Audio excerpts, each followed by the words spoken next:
Hello viewers, EricTheCarGuy here. I cannot tell you how excited I am to have you here today.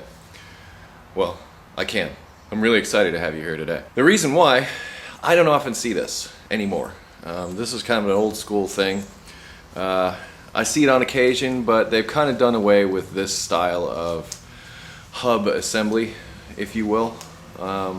So, once again, I don't see it all that often, so I'm really happy to see it today, and I'm really happy to be able to show you the procedure for dealing with this type of hub and bearing setup. So today we are going to replace the front disc brake pads and rotors on this 2002 GMC Sonoma. Good little truck. I call it the Mule. But it has a severe brake pulsation, and also the rotors themselves, I'll show you when I take them off, have gotten a lot of corrosion on the inside of the rotors themselves, and I don't believe they're in a position to where we could machine them safely and have them to the minimum.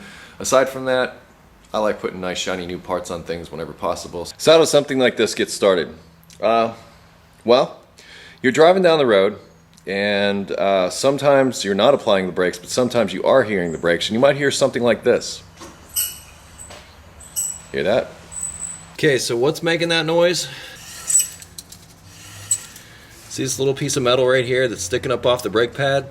The brake pad is worn down far enough where it's making contact with the rotor right there. And that's what's making it. It's called a wear indicator. And it's designed to make that noise so that you say, hey, there's something going on. I need to get it checked out.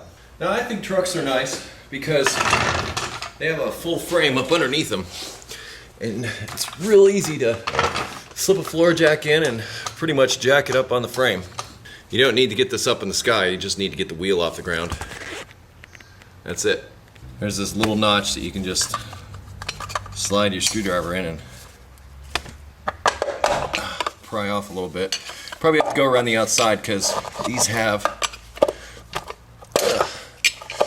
on the lug nuts themselves.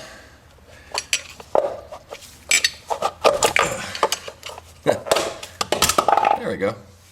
This is our actually part of our rotor, and it's part of our hub assembly.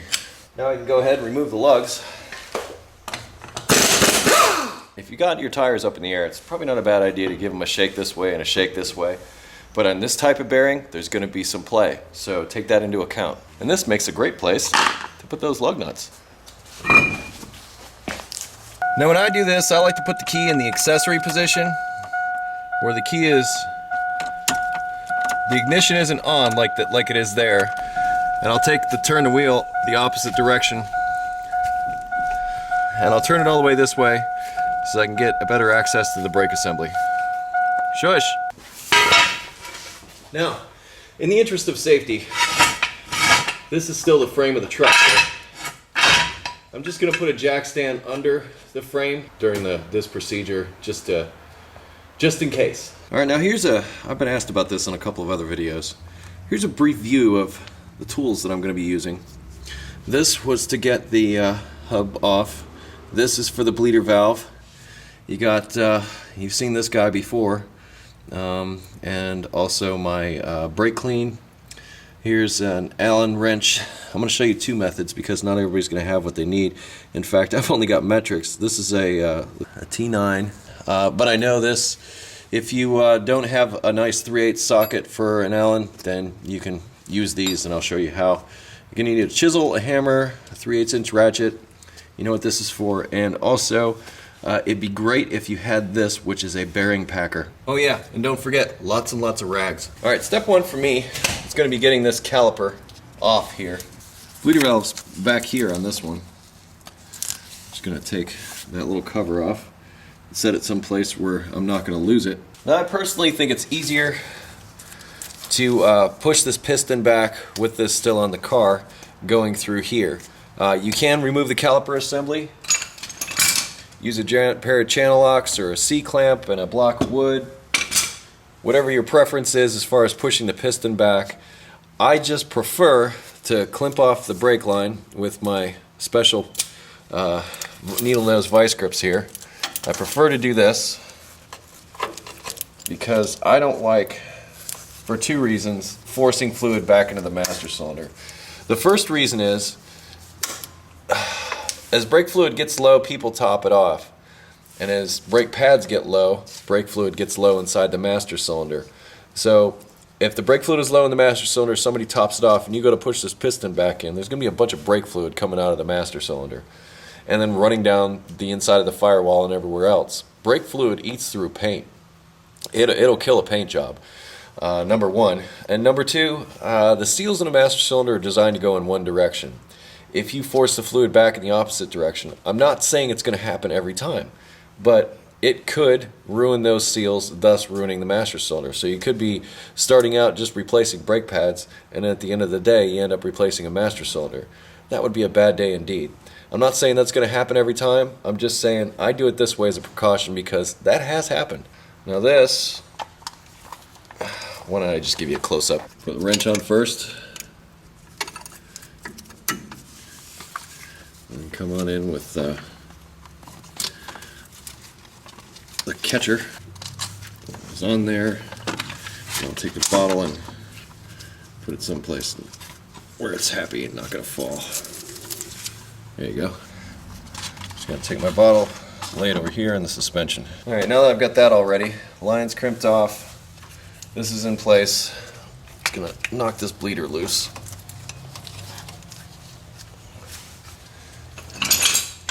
Start with my little pry bar and just go in between the rotor and the actually I'm pushing on the brake pad. At this point it really doesn't matter if I push on the rotor. I'm not worried about damaging it because, well, I'm gonna replace it, so who cares. There we go, that's effective. And once you get the brake pad away from the rotor a little bit, you can get down in there a little more, apply a little more force. And the other thing crimping off that brake line does is it makes it so that it won't suck in air. Somebody yelled at me once for doing this with a screwdriver. A screwdriver is not a pry bar, but this is a pry bar. So there. Ha! People like me doing things the right way, so I'm going to try to do it the right way as much as I can. But watch the fluid go into my special catcher. See that? It's nice. Okay, I busted out the big pry bar. And I'm going to make sure that this piston is all the way back. And I'm going to hold it there. I'm going to grab my wrench and lock off the bleeder. There we go. It wasn't that much more to do, you know? It really wasn't. As long as I'm at it, I'm going to put my little cap back on. And this is a good idea because if you don't do that, dirt and stuff gets down in there and it gets all corroded, and then you have to do nasty things in order to get it to work like it's supposed to. So, phase 2, let's get this caliper off. Set ratchet for off. Now this doesn't fit in here as well. It's a little sloppy. I don't like it. Aside from that, many of you may only have something like this. If that is the case, go ahead, put it in there. Lock it in. Get a hammer. This is an improper use of tools, but it does work. Then just hit the back of the Allen wrench. And it's just like an impact driver. There you go. Do the same on the bottom. Hold it in at the same time.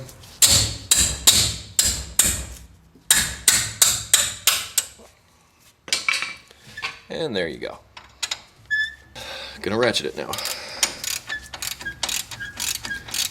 Not so worried about stripping it. The last thing you want to do is strip one of these out. If you do strip one of these out, get a pair of real vice grips, put it on the outside, and turn it that way. Or you can take a punch or something like that and stick it on the outside and hit it with a hammer till it digs in, and then move it so that you can dig it so starts spinning around. A couple different ways you might handle that should you strip the inside of these. And once you get them out, obviously you're going to have to replace them if they're stripped. I love my job. It's fun hanging out with you guys. Alright. These guys we're going to clean up before we reinstall because we want everything to move real nice. But for now we're going to set them aside. We'll come back to that later. This thing makes a real nice place to put stuff. Alright, now let's get this caliper off. At this point it should just pull right up like so. Ta-da! Now I don't want to let it hang by the hose. But I am going to need to get these brake pads off here first. So we'll just... they're just held in by springs and rust. We're just kind of hooked up there. You can see the way this pad looks is reminiscent of the way the rotor looks, and it's got a pretty severe pulsation that I know for sure is coming from the front. Anyway, one pad. The second pad, you might want to get a pry bar.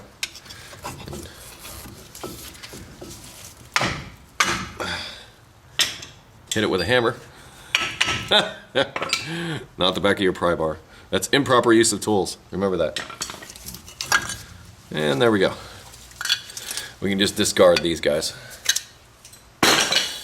And I'm going to take the caliper and just lay it up here on the control arm. That way it's not hanging by the brake line. Now comes the fun part. Alright. You'll notice you can't just slide this rotor off like you can many others. Some drum brakes are like this too. Some drum brakes have this assembly on the inside. This is a dust cap. Get a flat chisel. Obviously. Try to find a place where it'll dig in. There you go.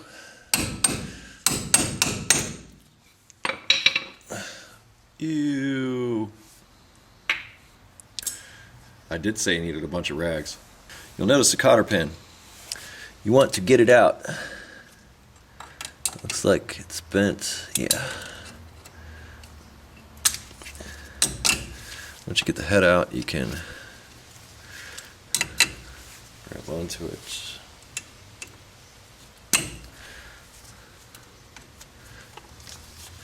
And I usually just grab part of it and just keep leveraging it out. And it comes out. As I take things apart, I like to put them down inside the cap. Next, you got your nut, your castellated nut. It should not be on there tight. I can't stress that enough. It should not be tight. That's why you can just use a pair of channel locks to grab onto it and spin it off there.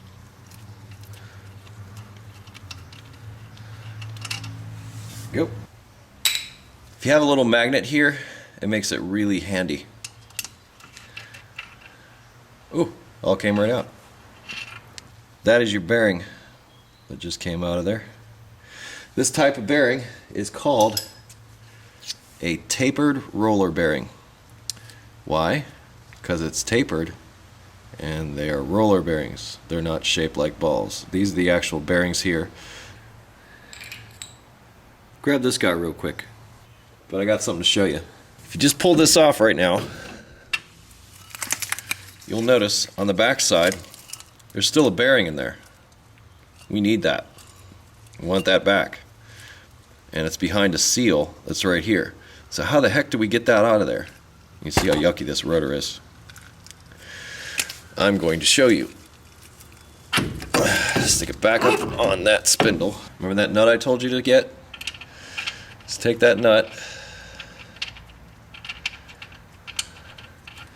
put it on there a couple of threads, make sure it's on there, it doesn't need to be tight. Grab the rotor, pull it almost all the way to the end, and then give it a quick jerk with your hands and make sure the bearing catches on the back side of that nut. Look at that. You got your bearing and your seal all out in one. Cool tricks from Eric the Car Guy. Now that you've gotten this far, we need to clean some stuff up. So we need to see if we can remove all of the old grease, because we're going to install new grease as we put this assembly back together. We're not going to reuse old grease. You know, a parts washer would come in real handy about now. You're not going to reuse the old grease seal. You're going to install, or I'm going to install a new one. I suppose it is possible to reuse this seal if you really have to, but whenever you're doing this job, replace this seal. And I'm just going to start with wiping off the big stuff from my bearing. Once again, parts washer comes in real handy here. This will be a little while. Even better if you got a little compressed air. But when you're done, it should be all nice and clean. Free of old grease. I wash all the parts. Here's that washer. I have rags of different levels of clean. I have one really dirty rag, and then I finish with the cleaner one. This cap, same thing. There you go. Nut. All that's going to need is a good wipe down, I think. This is referred to as a castellated nut. Why do you think that is? Your mother smells of elderberries and your father was a hamster. I'm even going to go so far as to wipe off the cotter pin, which I am going to reuse, by the way. I don't see any reason not to. Should you? Don't know. If it doesn't look like it's going to hold a nut in place, which the cotter pin in this case is kind of an important deal. So don't take it lightly. When you're done cleaning these bearings, it's a good idea to inspect them for any damage. If they look like they're all blue, rusted, scraped up, if they look like they've got a whole lot of problems to them, replace them. But for the most part, they should be okay. Alright, now that's all nice and shiny. Like I said, check it for any abnormalities. This one looks fine. This one also looks fine. I see a little bit of wear there, but nothing to write home about. This is a spindle. This is your ABS sensor. This is a backing plate, and the whole assembly bolts to what's called the knuckle. The brake pads and the caliper actually slide on these little bosses here. Is you want to come in here and clean them with something. A piece of sandpaper will work just fine. Isn't that nice? An angle die grinder will do it even quicker. Any place that something rubs against something else. Now let's focus our attention on our spindle and get that all cleaned up. Starting with my dirtiest rag. Well, this is interesting, but I'm not going to be too concerned about it because I can't feel it with my fingernail. I'll bring you a little closer. If this would catch with my fingernail, I might be really concerned about it because this is a machined surface that should be pretty much completely smooth. And as you can see, that's not exactly the case. Make sure you clean around the back here because that's where the new seal is going to ride.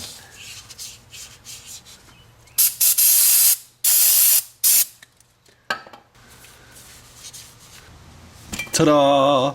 This is a bunch of grease. I'm going to take some of that grease. Not a lot. There's a little bit left over here. And I'm just going to go over the outside of the spindle with a coating. I'm not going to cover this whole thing. I'm going to put a little bit back where the seal is going to ride. That's about it. I just want to coat it. That's it. Nothing more. Ta-da! New rotor. Just like in my other disc brake rotor videos, the surface is covered with cosmoline, which is a rust inhibitor. Now, you will notice after you do this brake job, maybe the first few brake applications or whatever, you might actually see smoke coming out from under the wheels. The reason for this is this cosmoline is burning off. Don't sweat it. If you see it past like 2 days or something like that, then be concerned. But initially you may see some smoke coming out from the wheel after you do this job, and that's mainly because that cosmoline is also down inside these grooves. And if that's the case and this gets hot, that cosmoline cooks off, smokes away. I'm just going to hit it with a little bit of brake clean, a clean rag, to get it away from the friction surface so that my new brake pads aren't gunked up with cosmoline when I go to apply them. Once again, take a little bit of grease and just go on the inside of stuff. All you're doing is putting a thin coating of grease on the inside of here. You don't need a huge gob of grease on the inside of this. It's just not necessary. The bearings need to be greased, yes, but that's not what we're doing. We're gonna pack the bearings full of grease on their own, but this is really just to keep any moisture or whatever that may get in here away from these surfaces so they don't corrode. I'm not really trying to fill this whole entire hole with grease. Let's set this aside for a minute and bring in our bearing packer. This is a bearing packer. This is your big bearing, the one that goes in the back. You start with that one. Just put it down in that hole like that and put this on here and push it. And I'm going to show you that, but this is your alternative. If you find yourself without a bearing packer, you're going to have to take a little bit of grease on your finger and you have to sit there and keep doing this, pushing the grease down into the bearing assembly until you see it start to come out the other side all the way around this entire bearing. Right tool makes all the difference. So rent one from an auto parts store, or go to your local whatever and find yourself a bearing packer. You just push down on this assembly until you begin to see grease come out, like right there. And the bearing is officially packed. That's all you got to do.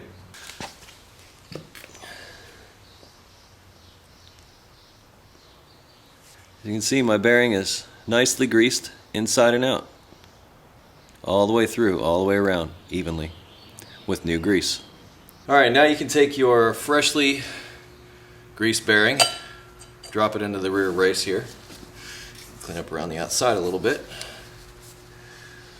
Then take your new seal and just a little bit of grease, and when I say a little bit, just a little bit around the inside lip.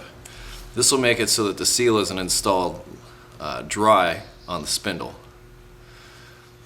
And it's a good idea if you're going to go this far to replace this seal, but if this seal is good, you can kind of leave it be. Also important, there's two sides. There's a cup side of the seal and the other side of the seal. Make sure you install it with this side facing out against the world and the cup side facing in against the inside of the rotor. You don't want to put this in backwards. If you do, you can remove it just the way I showed you how to remove it initially, but you want to make sure that you install it correctly. Installation is done simply with a hammer, just by tapping around the outside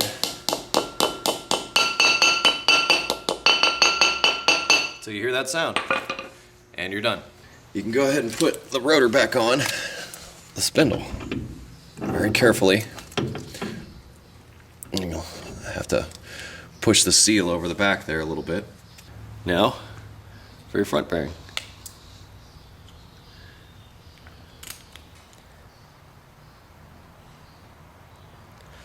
Done. I have my freshly packed front bearing here.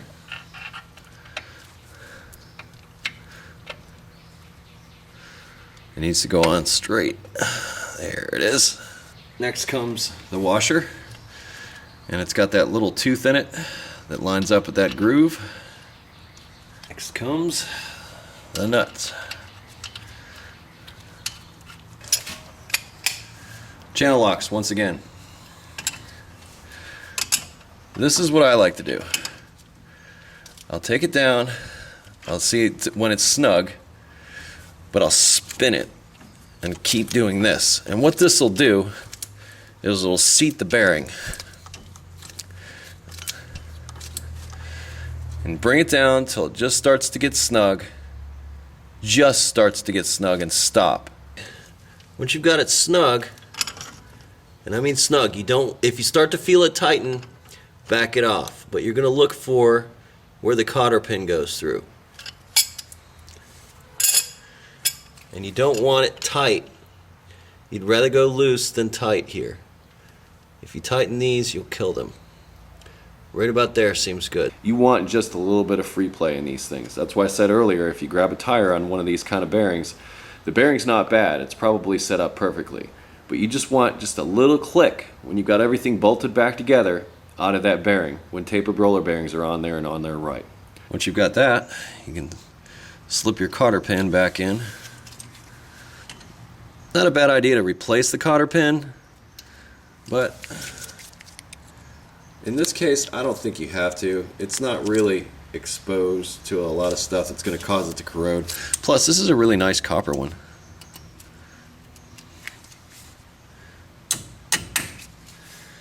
Grab one side, pull it up.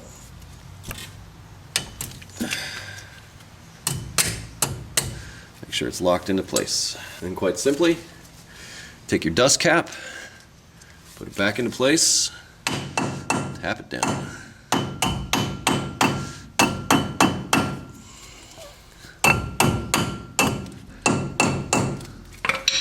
Give it a spin.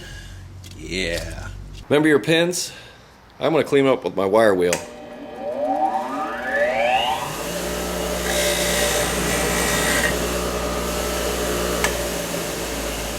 Nice and smooth now. Now, on the caliper, you'll see areas where the brake pad used to ride. And you'll also see areas where the caliper slides against the knuckle. We're going to clean each one of these areas and lubricate them a little bit. You can use sandpaper. And once again, this is faster.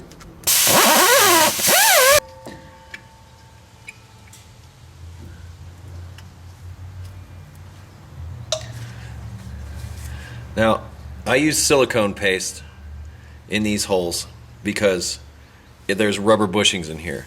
Anytime there's rubber and brakes, I use silicone. Now, as far as the other places that I just finished cleaning, I like to use anti-seize. So every place that I cleaned from before that I know there's going to be some contact with the brake pad and there's going to be some movement, I'll just take, not a lot, but a little bit of anti-seize.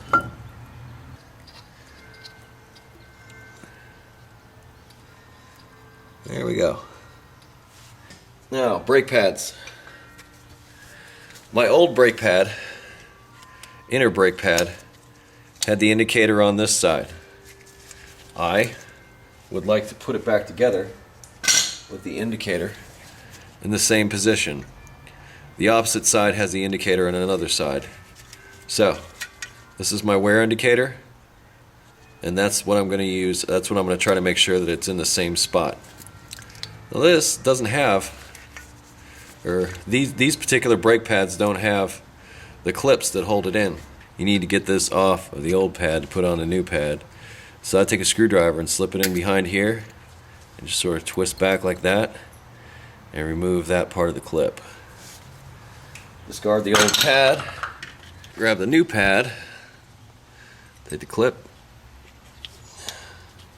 and I want to push it towards the back so that clips on like that. There we go. So now I don't have to worry about this thing falling all over the place. I can just clip it in. Get some of my rag on there. Clip it in. Make sure my brake line is not twisted. Yeah.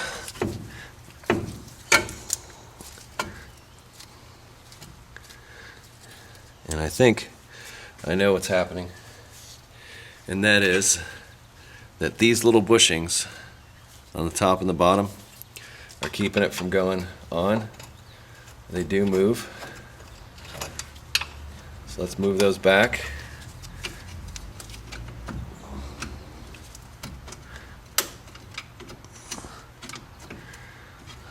If I'm honest, I should probably lubricate them.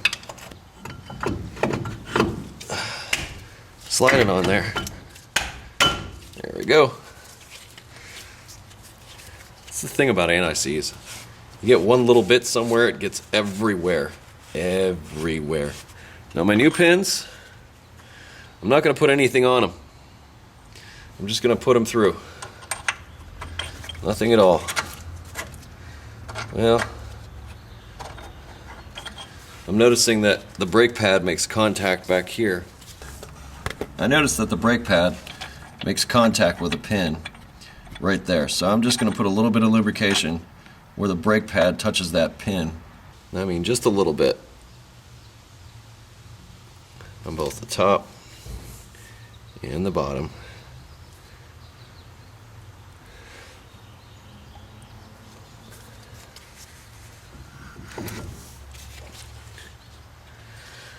Put my pins back in, both upper and lower.